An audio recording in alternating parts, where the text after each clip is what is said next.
Alright mga amigo, so ito nga pala ang mga pangyayari mga amigo habang nasa wet dock kami dito sa Grand Bahamas Shipyard. So busy ang mga deckhand personnel mga amigo nangatok sa itaas ng crane mga amigo. At ang iba naman mga amigo ay busy na Mindora. Alright. Nakaraan mga amigo ay doon kami sa dry dock area. Ang pumalit sa amin mga amigo ay ang car ship. So for now mga amigo, ang ating barko is nasa wet dock na but still on process pa ang ating mga maintenance sa ating barko.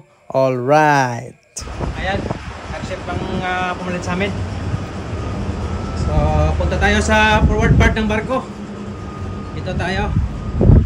Ito makikita ang pipe ng ating winch sa forward part. So ayan. So as you can see, there is a tape. Ayan, so pinutol nila ang pipe ng linyada para sa winch. So this is our winch. So mayroong andito dapat may pipe. So for now is kinuha nila. So as you can see, there is an oil on deck. So hindi pa na-repair. Ayan. Baka bukas pa to. So we're still on dry dock. Busy pa. Ayan. Yung anong tawag nito? Anong tawag nito, sir? Anong tawag niyan? Yung seal guide ng container is na-repair ng taga shipyard. Ayan. Seal guide. Ayan. Tignan natin.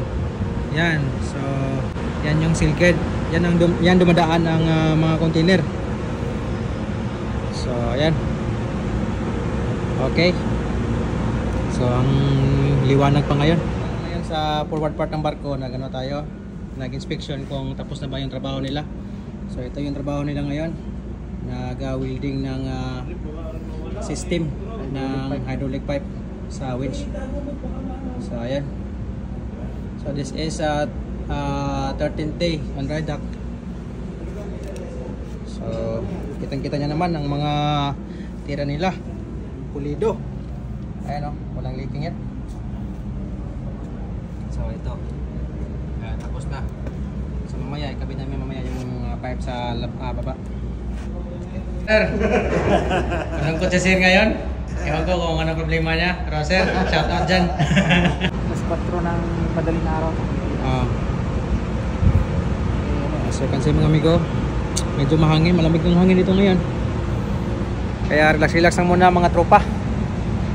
So thank you nga pala sa mga sumusuporta sa Facebook page ko. At welcome po sa mga newly followers natin. And I hope na hindi po kayo magsawang magsuporta sa atin. Ayan. So thank you so much. Ayan talaga.